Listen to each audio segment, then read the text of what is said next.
Election पे सवाल उठा रहे हैं। अब तो हम लोग तो हमेशा सवाल उठाए हैं, हमारा पुराना ट्रैक रिकॉर्ड उठा दीजिए, हमेशा सवाल खड़े किए हैं।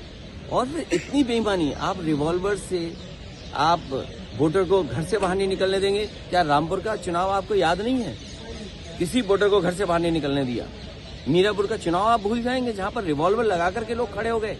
सीसीटीवी सरकार के पास है। मैं तो आज कहता हूं, जो चुनाव कुंदरकी में हुआ है, जहां पर कभी भी भारतीय जनता पार्टी जीत नहीं सकती थी, आप कुंदरकी का जो रिकॉर्डिंग है आप निकलवा करके देख लीजिए। पुलिस ने प्राइवेट ड्रेस में वोट डाला है, प्राइवेट ड्रेस में पुलिस ने वोट डाला है, और इसीलिए इलेक्शन कमीशन सीसीटीवी नहीं दे रहा है। आप कुंदरकी का चुनाव देख लो, मीरापुर का चुनाव देख लो, आपके पास वो रिकॉर्डिंग होगी जहां पर अयोध्या में जो चुनाव हुआ था मिल्कीपुर में, वहां पर एक व्यक्ति कह रहा हम 6 वोट डाल के आ रहे हैं, एक मंत्री का सहयोगी पकड़ा गया, मंत्री उसी जिले में थे।